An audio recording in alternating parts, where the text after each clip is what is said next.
So happy to move on to panel 2, which is on the topic broadly of invisibility and visibility, and we can talk about what that means both now and later on.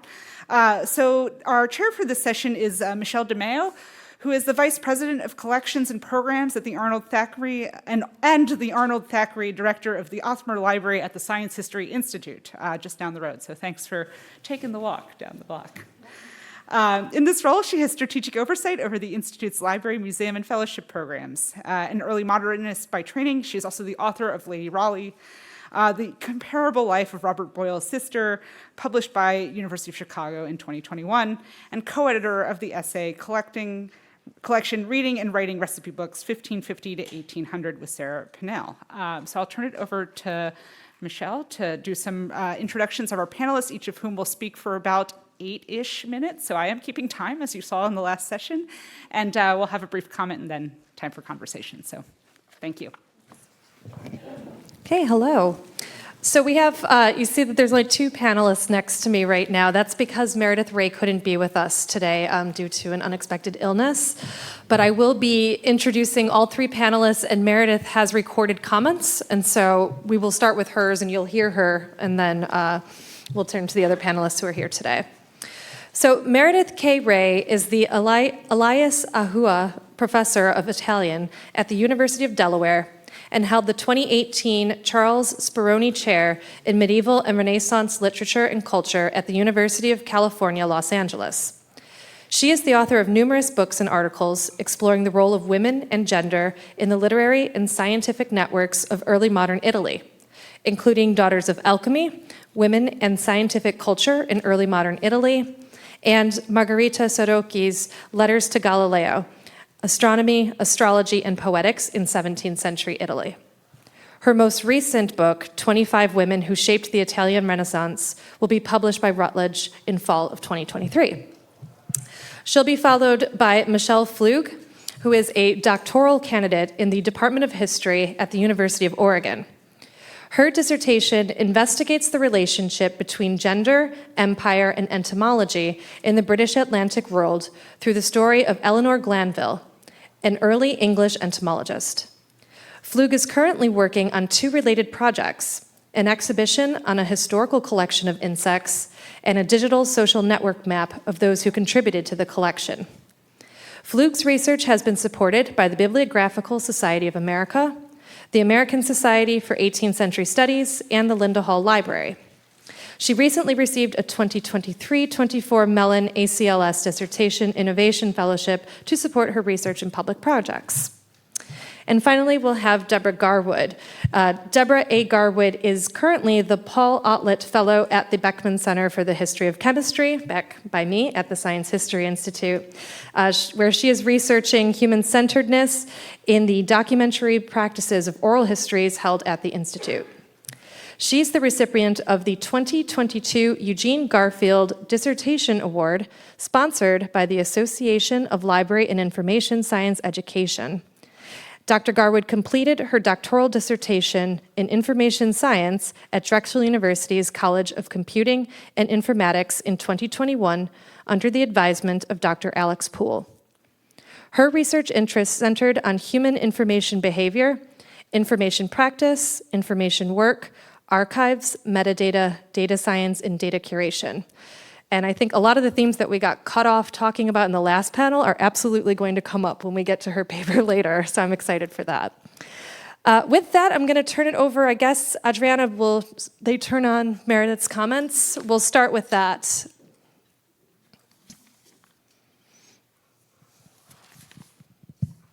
Hi, everybody. I am so sorry that I can't be with you today. Unfortunately, COVID has finally caught up with me, but I had really been looking forward to participating in the conference and hearing all the panelists speak.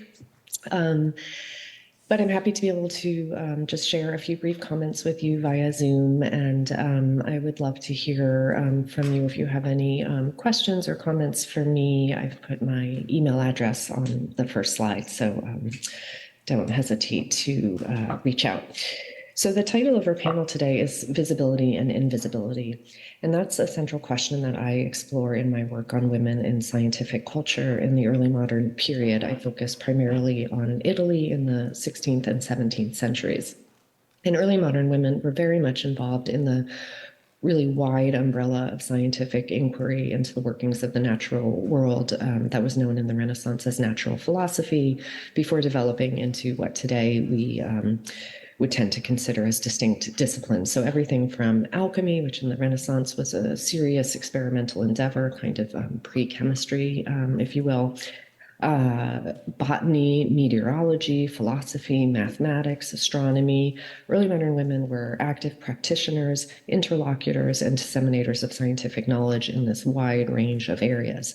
But it can be really difficult to trace their activity and their impact, in part because their contributions did not always, or even usually, come in the guise of published works. And in fact, their names are probably unfamiliar to most people today, which is a problem that reverberates, I think, in the continued underrepresentation of women in STEM fields, for example, because it's, of course, so important for women to be able to see themselves represented in history.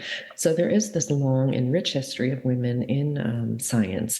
But as I discuss in my essay, our understanding of that history has been hindered by the emphasis on authorship, whether print or manuscript, when scientific and philosophical debate often occurred in an oral context that was, in fact, much more accessible to women, and when women did not always write or seek publication.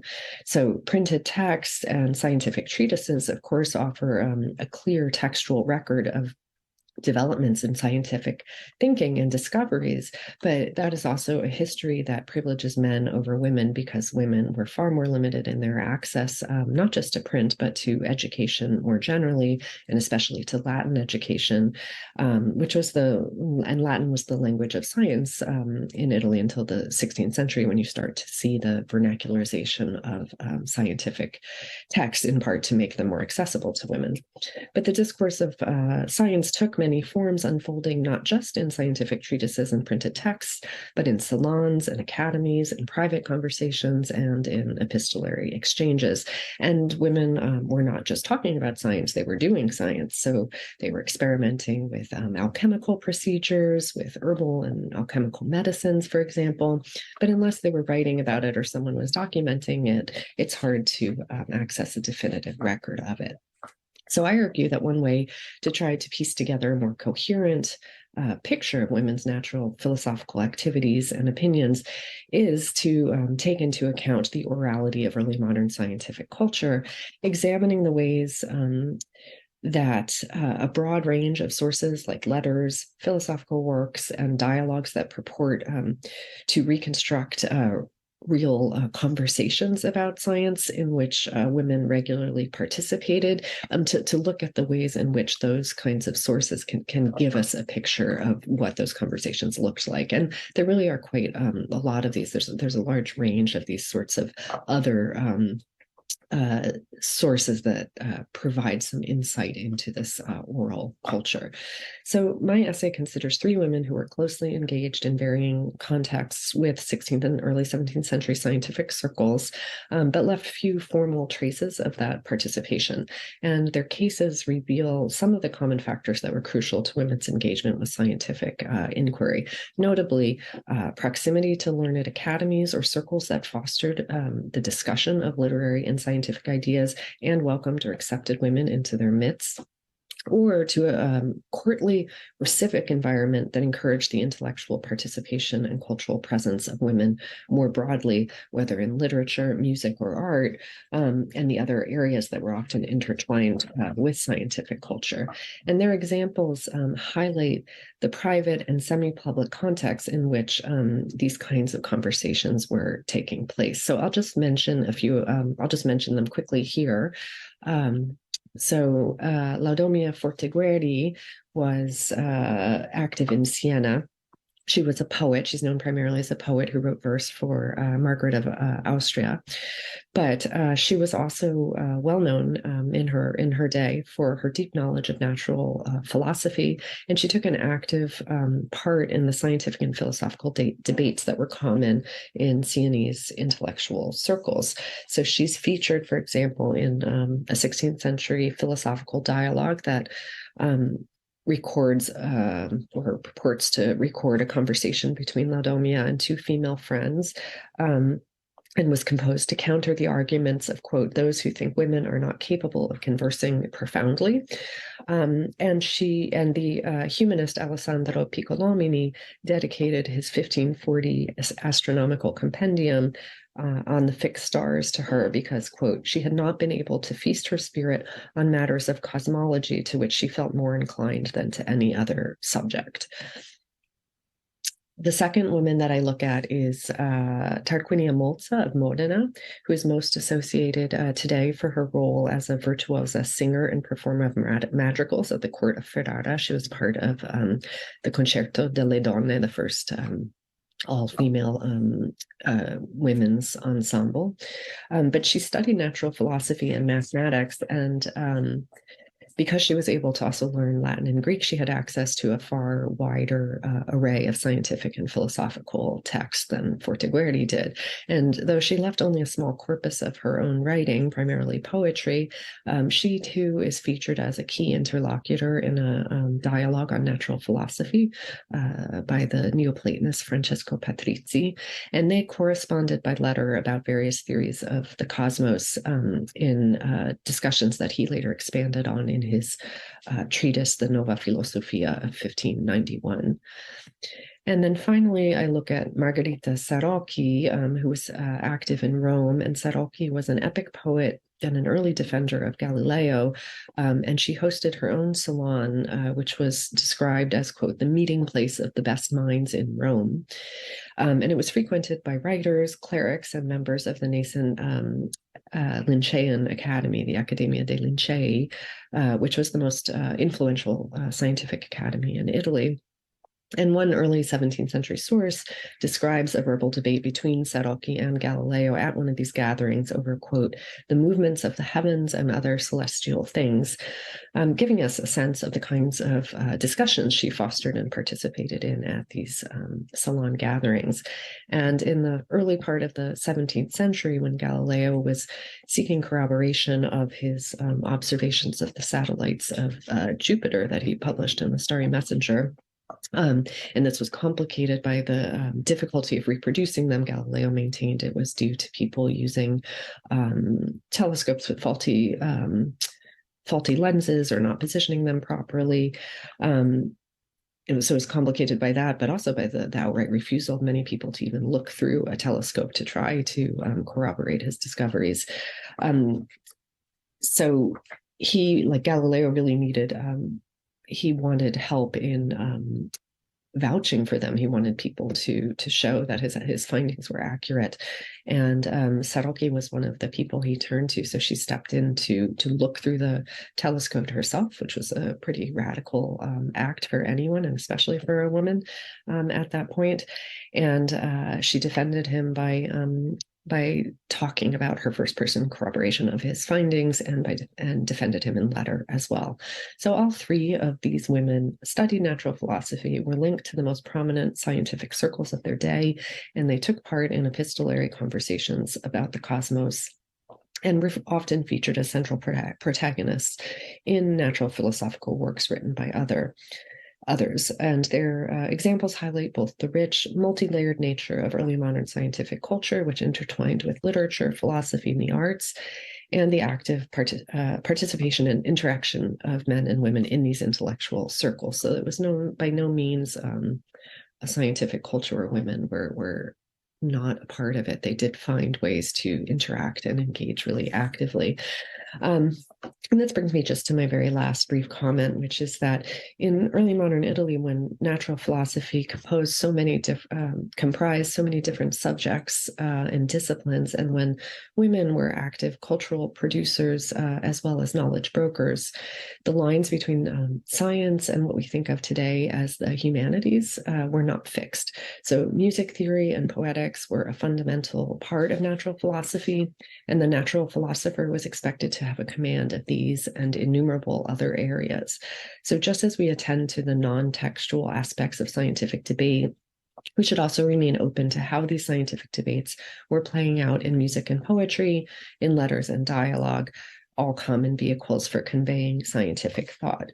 And taking this wider perspective can help us to reinscribe women into the history of science while reminding ourselves of the historically close connections and overlaps between the sciences and the humanities can offer a key for the continued vitality of both. So thank you so much.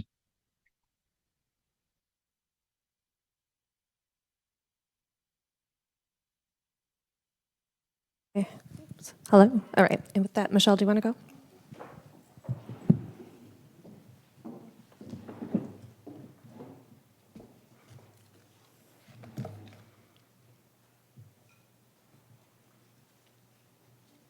Waiting for the PowerPoint. Okay, so hello all. Thank you for attending this fantastic panel. I am really honored to be here today to deliver my paper, Gendering Madness, Gendering Science, the Trope of the Mad Scientist in Early Modern Cultural and Archival Contexts. I'll begin with a brief story related in Moses Harris's The Aurelian, which is a book on British butterflies published in 1766. In his work, Harris includes a description of the Glanville fritillary, writing that this fly took its name from the ingenious Lady Glanville, whose memory had like to have suffered for her curiosity. Some relations that was disappointed by her will attempted to set it aside by acts of lunacy, for they suggested that none but those who were deprived of their senses would go in pursuit of butterflies. Indeed, the gentlewoman Eleanor Glanville did study butterflies in the first decade of the 18th century. She died about 50 years before Harris wrote these words about her. And in her lifetime, her efforts earned her acclaim amongst London naturalists, who actually christened a butterfly after her, the Glanville fritillary, a name which endures to this very day. And she remains the only British entomologist to have a British butterfly named after her still. In 1709, upon her death, Glanville's eldest child, Forrest Ashfield, did actually file suit to overturn her will on the grounds of madness, and he cited several instances, including her study of butterflies. This paper critically examines witness testimonies in the resulting court case, Ashfield versus Goodricke, and it puts them in conversation with popular literature on the scientific virtuoso, which is, it was basically a satirical representation of the new men of science, men like Robert Boyle. The resonances between the two characters, I argue, points to widespread fears of the potential for science to wreak havoc on the social order, and the importance of madness in articulating these fears. Before turning to the largely negative representations of Glanville in these witness testimonies, and they're pretty brutal, I'd like to provide some basic context for who she was and why she's important. Basically, her achievements in entomology. Oh, that's the Glanville fritillary. Eleanor Glanville was a gentlewoman from Somerset in the southwest region of England. At age 11, she inherited a vast tract of land, approximately 1,300 acres between Bristol and the coast, so it's roughly where that red star is there. And this land that she inherited was, it's an incredibly marshy, waterlogged environment, which provides an ideal habitat for a diversity of butterflies, moths, and other insects. It's still a very species-rich area. It's changing because of environmental concerns, but So in this marshy environment, Glanville was the first to identify some of the rarest butterflies found only in the southwest of England. And she also collected butterflies from abroad using connections in the nearby port city of Bristol, but that's a whole other conference paper. Glanville died in London in 1709 of causes we don't know. There's really not a lot of evidence of Glanville's scientific activity, and the court case that resulted after her death is one of the primary ways we know about how she collected insects. So she was survived by 4 children, most of whom had reached adulthood by this time. And for reasons that we don't really have time to go into today, she actually disinherited all 4 of her children, leaving her vast estate to a distant cousin, Sir Henry Goodricke of Yorkshire. This brings us to the Court of Chancery case, Forrest Ashfield versus Henry Goodricke of 1709.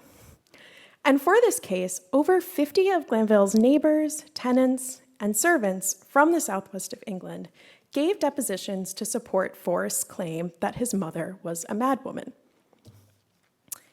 It's worth pausing for a moment to talk about conceptions of madness in the early modern period, because in some ways they're similar to our own, in some ways they're different. Madness was a broad sociocultural category that could be applied in a variety of contexts, and it was highly dependent on the gender and class of the person whose sanity was in question, right? But overwhelmingly, laypersons and physicians alike recognized madness in people who failed to fulfill their obligations to society and to their family. So they recognized madness in people who shunned their socially or divinely ordained responsibilities, and they were perceived as introducing chaos into this highly structured, highly hierarchical society. The witnesses examined in the case, Ashfield versus Goodricke, made sense of Glanville's madness and, in fact, argued for it by pointing to her supposed repudiation of the responsibilities of both motherhood and the responsibilities of being an elite landholder. In their eyes, Glanville's fancy for insects caused her to misallocate her great wealth and affection away from her family and tenants and towards small creatures regarded as insignificant and even repulsive. So it's this idea of diverting these great responsibilities onto small creatures. For example, one of the questions posed to witnesses was whether did the complainant's mother value most of her dogs, butterflies, or children? All the witnesses who responded to this question unanimously agreed that Glanville valued her butterflies most. Actually, one said her dogs, but in any case. For the most part, they said she valued her butterflies. Many also complained that Glanville had mismanaged her vast estate in her lifetime. Rather than spend money on improving the estate and broader community, as witnesses believed that Glanville had a duty to do, Glanville, as her eldest daughter Mary explained, had spent a great deal of money in employing most of the girls and other persons in the parish of Tickenham for several years to take and catch butterflies, flies, and worms. And this deponent hath by her mother's order paid 8 shillings in a day to poor girls and her persons for catching such flies and worms. Mary was not alone in her testimony. Many other witnesses, even those who benefited financially from this arrangement, criticized the practice, including the poor parish girls who benefited financially from this arrangement. So, why would they be criticizing, even though they're getting this money? Well, because many of them believed that when Glanville employed workmen and poor people in the parish to collect maggots and other insects, she distributed wealth in ways that went against her designated role as an elite landowner. In the literary quarter, Restoration satirists articulated a character typology of the scientific virtuoso that closely resembled witnesses' representations of Glanville, except for the fact that he was male, right? Much like Glanville, though, the fictional virtuoso's calling card was his inability to fulfill his socially prescribed duties because he frittered away his wealth and familial affection on useless curiosities. And by curiosities, I mean, it kind of denotes like collectible objects in the period. One early example comes from Thomas Shadwell's play, The Virtuoso. The main character, Sir Nicholas Gimcrack, diverts money from his estate by employing workmen to support his inquiries into the natural world. He spurns the company of his family, and he spends it in the company of his curiosities instead. So if we begin to take stock of the kinds of creatures that this fictional virtuoso lavishes attention on, we find that his fascination, much like Glanville, falls almost exclusively on the tiniest of creatures, the kind often considered vermin like insects. For example, in 1696, Mary Estelle and Judith Drake wrote, "The most egregious is the virtuoso, who is one that has sold his estate in land, and has abandoned the acquaintance and society of men for that of insects, worms, grubs, maggots, flies, moths, locusts, beetles, spiders, grasshoppers, snails, lizards, and tortoises." It's quite the laundry list. In this example, much like in witness testimonies, insects and other small creatures figure as catalysts of social disorder as the virtuoso absconds from his duties to attend to them, right? He loses his land over these insects, right? Kind of heightens the ridiculousness of it. So the similar focus on insects and the kind of, framing of it within personal responsibility puts forth the possibility of reading the satirical virtuoso's fascination with insects as a kind of madness. By constructing the virtuoso out of remarkably similar materials, satirists hinted at the virtuoso's madness, if only obliquely. These resonances between archival and literary contexts suggest that madness loomed much larger in discursive debates about the place of science in society than previously acknowledged. Thank you.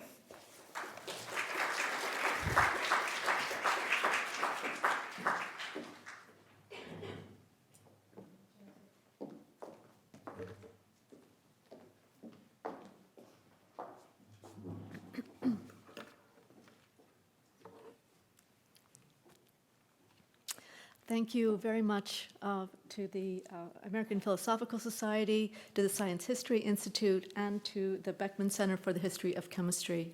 Very happy to be here. And okay. Is that better? Okay. I'm expressing my sincere thanks to the Science History Institute and to the American Philosophical Society for the privilege of sharing my work with you today. Exploring women scientists' careers, an information science perspective. So today I will cover these 4 topics. First, the 3 women scientists' careers, who I'm describing them as proto-information scientists. They are Claire Schultz, Madeleine Berry Henderson, and Natalie Duselier. Second, I'd like to sketch out the information context of the mid-20th century from the 1940s to the 1990s, which is the period of these women's careers. And then I will describe a bit about the women scientists' intellectual information work. And fourth, wrap up with some comments about their legacy to the information science we are using today in the 21st century. So Claire Schultz, born 1924, died in 2015. Her career trajectory started with a degree in pre-med, biology and chemistry. Then she worked in the pharmaceutical industry and later began teaching the first courses in information science at Drexel University. Madeleine Berry Henderson, born in 1922, died in 2011, also obtained a chemistry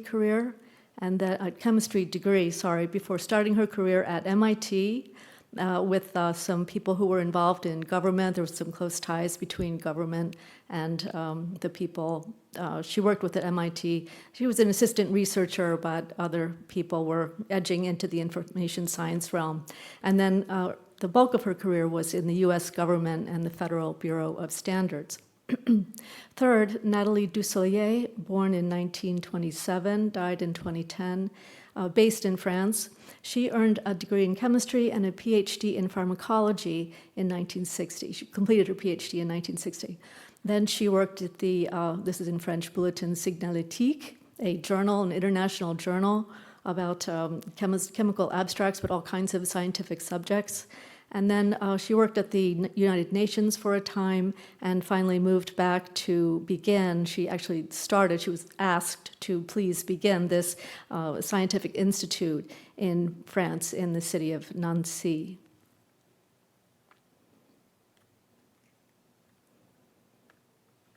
Green button should forward the slide. Oh, there we are. Okay. Okay. Now, in the second part, so the information context of the mid-20th century, we can, this is, of course, very reductive, but we can identify documentalists versus librarians and archivists. So on the documentalist side, these were information-oriented people who focused on scientific research. The American Documentation Institute, or ADI, was founded in 1937 and was active for several decades, but had many transitions into other sorts of information-related organizations working on this whole idea of documentation. And then also trying to describe the documentalists, that what they meant by documentation was access to all kinds of documentation besides books and journals, so maps or scientific articles and abstracts, documentation in all forms. So many types of things that were not bibliographic per se. So the idea was you would have, you would find it, in a sense, it's subject indexing. So access to documentation is basically what documentalists were working on, subject access, as opposed to the main aims of library science and archival science, which can center on bibliographic cataloging. And even though the Special Library Association, SLA, did take into account other types of non-bibliographic materials, the focus was really, they kind of spanned the American Documentation Institute, so there's some overlap at this time. But I wanted to put the Special Library Association in there on the library and archival science side because they were definitely interested in the documentation side, but they remained separate from it.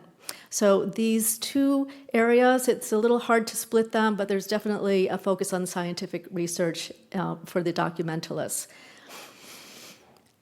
I have a quote here from Claire Schultz on the documentalists. So she characterizes the difference as documentalists were typically scientifically trained, not library trained.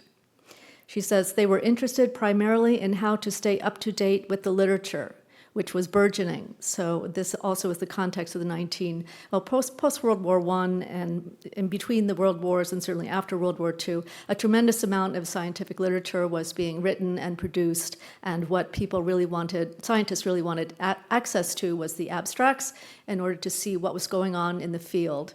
So that was became a real goal of the documentalists in the American context. So scientifically trained documentalists, as opposed to librarians, again, this is a quote from Claire Schultz, librarians tended to think that documentalists had a lack of understanding about what was right, quote unquote right, as taught in library school. So you have some very defined conventions of thinking or hierarchies or patterns or traditions in library science that the documentalists said, wait, there's so much scientific information, we really have to get access to this. The librarians can't help us, we have to figure out how to do this ourselves. So that is one way to kind of characterize the two worlds, as it were, worlds of information. Now also going back to the 19th century on the documentalist side, we have Paul Otlet and Henri Lafontaine from 1895, around 1895, who were inspired by the Dewey Decimal Classification system set up by Melville Dewey in 1894. So the documentalists said, well, we like this Dewey Decimal Classification system. This is something that we can apply to all different kinds of information. It's systematic. Oh, 2 minutes already. Okay, great. So they came up with something called the Universal Decimal Classification. So the big point here is that documentalists were about retrieving documents, whereas library science and archival science were all about shelving books. Again, this is very reductive, but So I'll kind of skip through this quickly. It's sort of a summary or an expansion of the different kinds of major information categories or things in libraries and archives, the American Documentation Institute, and then internationally there's the Centre de Documentation Scientifique et Technique in France, International Council of Scientific Unions Abstracting Board, and then Natalie Duselier helped set up the Pascal database. And the United Nations, the UNESCO appeared, the Federation for Information Documentation, and the International Federation of Library Associations and Institutions is still important. So these are many different aspects of the information world in which they worked. So I may not have time to go through this in great detail, but I wanted to talk about their intellectual information work, which is what I'm calling what they did. So let's just skip to Claire's quote here. Claire, I'm on first name basis with them now. So author indexing was a new thing, so we wanted to check out how good it was compared with just using the words in the title. So again, the contrast between what the librarians were doing for indexing, just the words in the title, versus all the different scientific terms that were appearing in these papers. And another thing that Claire Schultz did I thought was very clever, she began scheduling the conferences, these big scientific conferences, based on scientific terms in the author's papers, as opposed to indexing, again, the words on the title, which is what the other people organizing the conferences had done. And we can call them the clerical workers. All right, so this conference organization by key terms enabled active scientific vocabularies to surface and circulate. So that was a very important contribution. I'm going to have to skip right over Madeline Berry Henderson, but at least in the beginning, this first one, she says, in the fall of 1951, her boss, Perry, sent her to Washington to tell information specialists working in Washington what we were about and to collect a list of terms that were in actual use in various information units around the Washington area. So no one had done that. This is 1951. Natalie Duselier says, nobody was a librarian, we were all scientists. So she's making a very hard line between the documentalists and the library science people.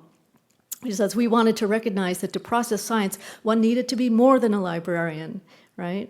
And she says, the users are not the normal users of a library. They'll ask you for more. So my big wind-up here is to say that the documentalists and the documentalists kind of turned into the information science quadrant, whatever, whereas the librarians and library science and archival science, they still remain a bit different. And the way I would characterize the documentalists, the legacy of the documentalists, is that there's an active research life cycle. So while people are producing papers, while they're coming up with terms, while they're having innovations, this is documentation that scientists are creating. And on the other side, the librarians, library science, and archival science, that is more of the preservation life cycle. So that is documentation by information professionals. So there is a real difference between what they do. And what I wanted to suggest to everyone, especially scientists and librarians and archivists who may be listening here, is that the collaboration with the librarians and archivists, this is why that collaboration is very important, so that we don't lose scientific information. It can be found again and discovered by generations of people later. So thank you very much.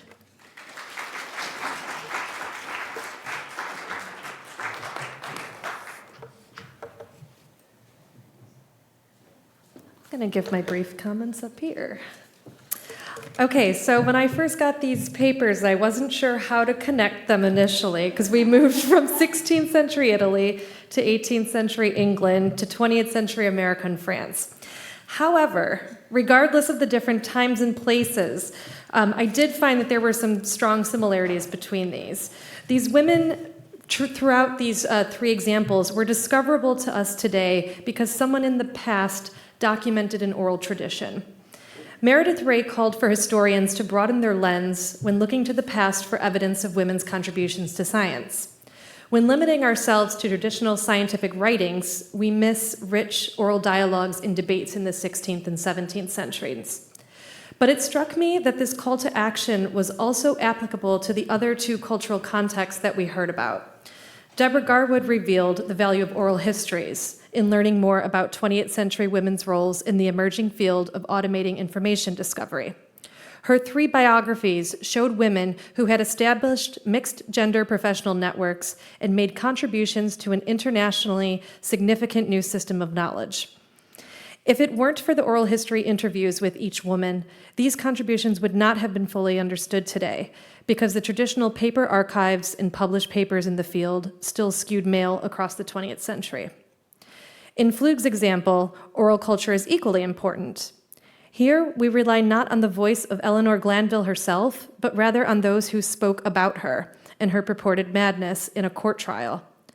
When no or little information exists in the voice of the woman herself, sometimes all the historian can do is think critically about the testimonies given about her, positive or negative. All 3 papers show us that written record of oral discourse was key.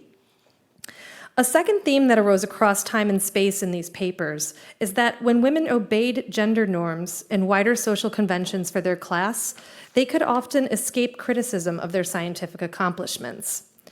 Meredith Ray's early modern women were known primarily for their artistic and creative identities as poets or musicians, inching into scientific discourses when socially appropriate.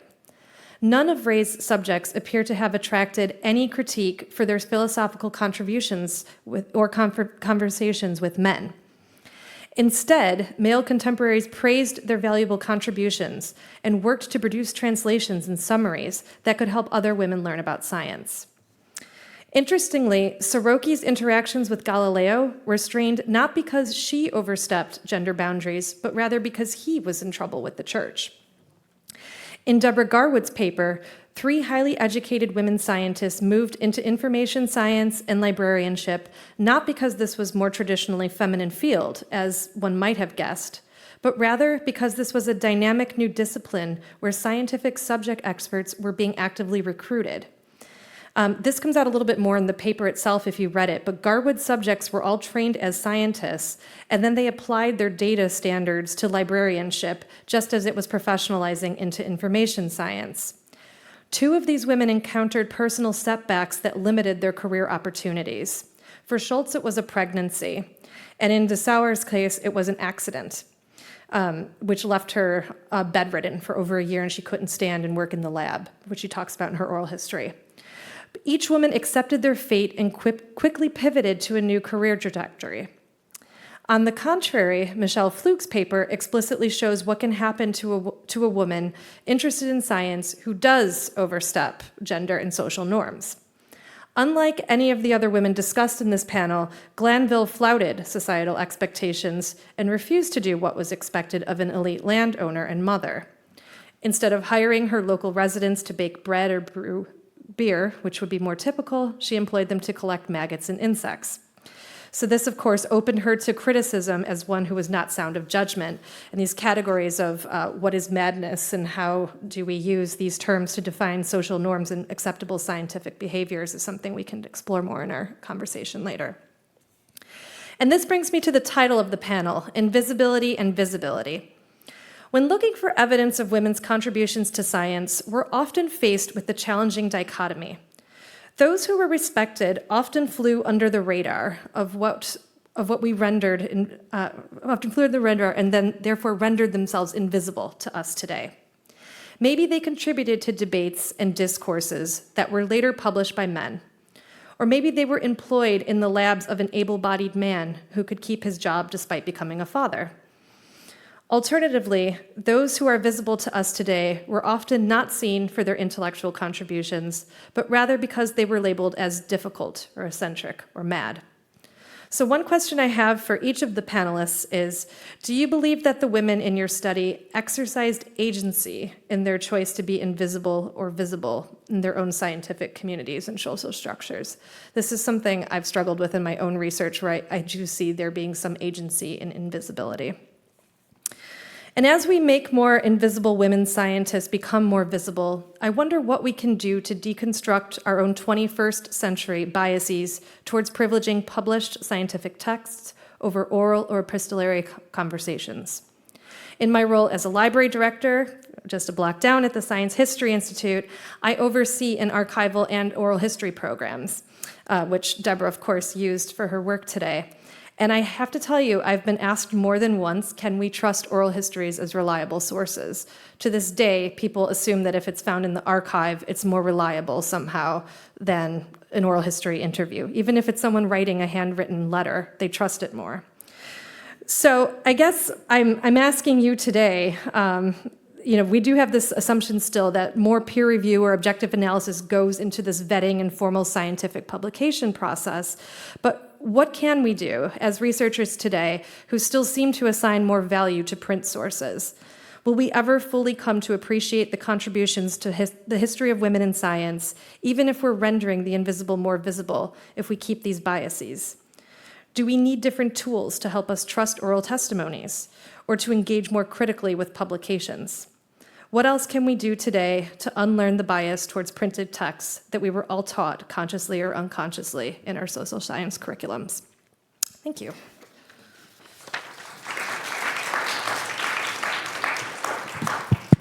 Oh, it's working again. Okay, so yeah, do you guys want to comment on anything? Oops. Sure. So I want to commend you on finding that thread.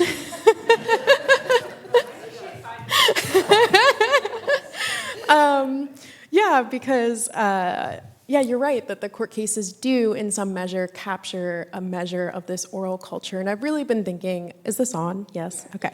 I've really been thinking about the kind of theme of like gossip that probably went on outside of this court case in Glanville's own lifetime, and the kind of social censure that she faced and the kind of alienation she must have felt in a community, surrounded in a community by people who thought very poorly of her overwhelmingly.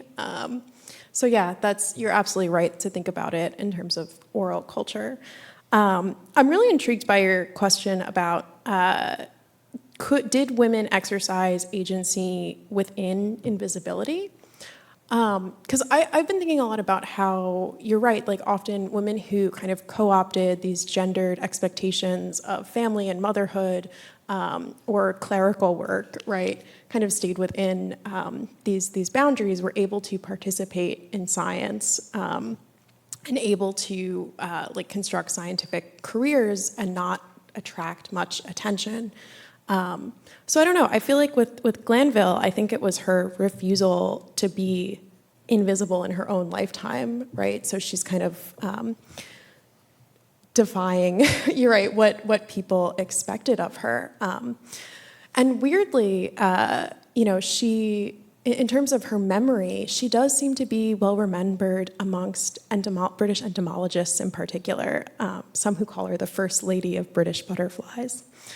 But in the history of science, she really hasn't been integrated into discussions about the history of women in science. So I think that's really what my work is trying to do, is make her more visible in that history of women in science and see where she fits.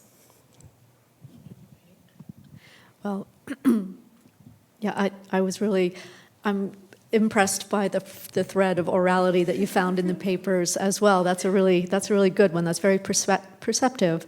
And as I thought about this, just quickly, did the three women that I have studied, did they exercise agency? And I would say no. I think that they certainly were not shy or withholding of their abilities in their lifetimes.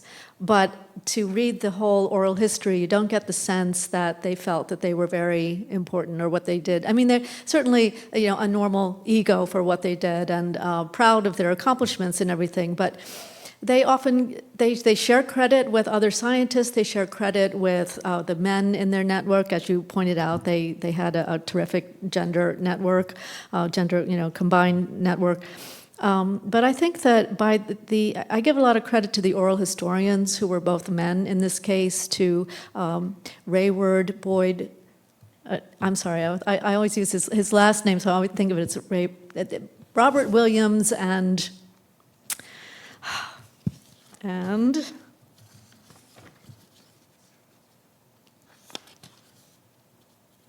Robert Williams interviewed both Claire Schultz and Madeline Henderson and Rayward.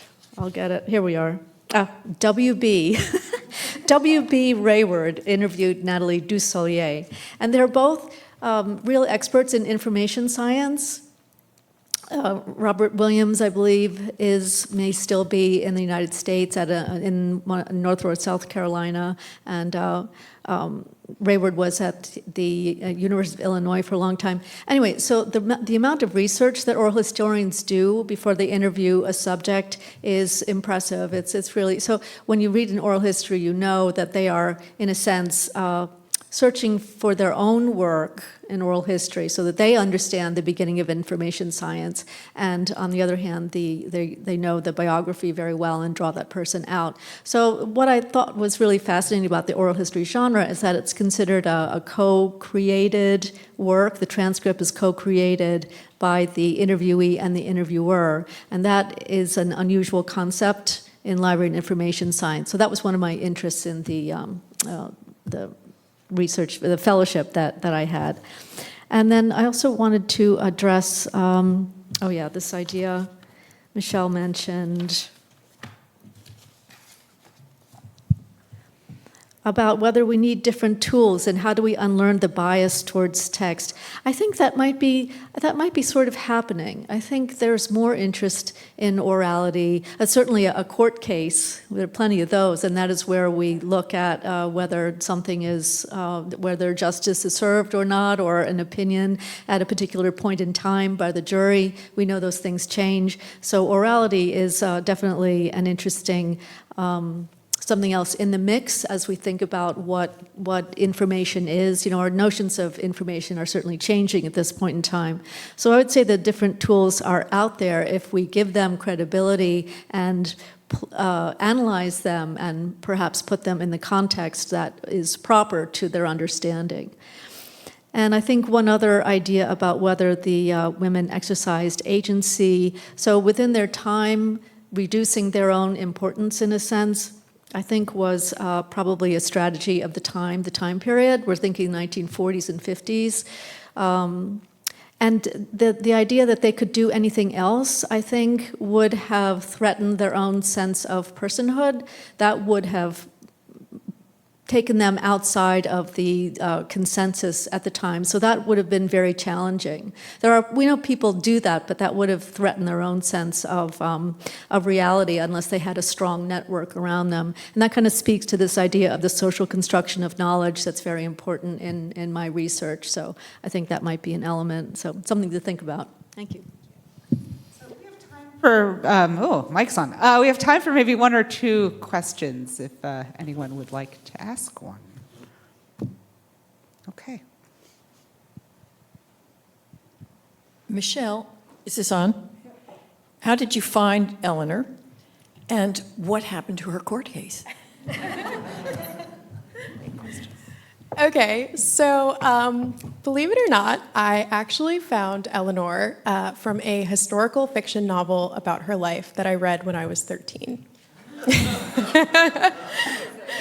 So, yes, so that is how I found out about her. And one summer in 2020, it was my first year of my PhD, I had COVID, and I was stuck at my family's in New York, and I was like, you know what, this woman who's been in the back of my head for like 10 years, let me see if I could actually find out something about her. And I did. So, and I was able to go to England and look at the court case in the National Archives. And unfortunately, we don't know the verdict of the court case, like no verdict survives. However, records show that her son did win the court case ultimately because he sold off and broke up the estate.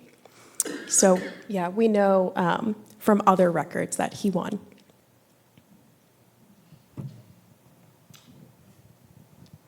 Any other questions? Time for maybe one more?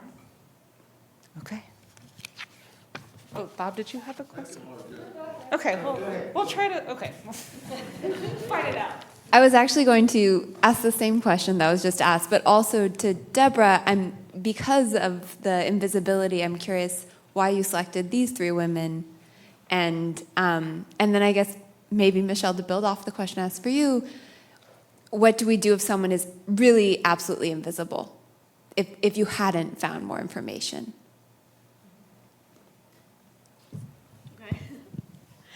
Well, I found these, first of all, I wasn't looking for these three, I wasn't looking for this topic at all. So the whole thing is just a whole, a wonderful sideline that I found. I just was amazed when I found these three interviews by women in the science and technology, part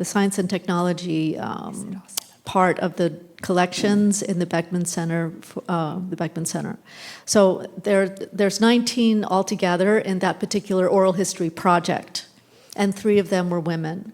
So I thought, well, let me just take a look. And then it turned out there were all these interesting connections. So there's more to it. There's, as with much research, it's sort of the tip of the iceberg. But I thought, how amazing to find 3 women scientists among these other, oral histories in this project, and then to kind of break them out. And it went perfectly with the theme of the conference, so it was a little bit of serendipity. Thank you. Bob?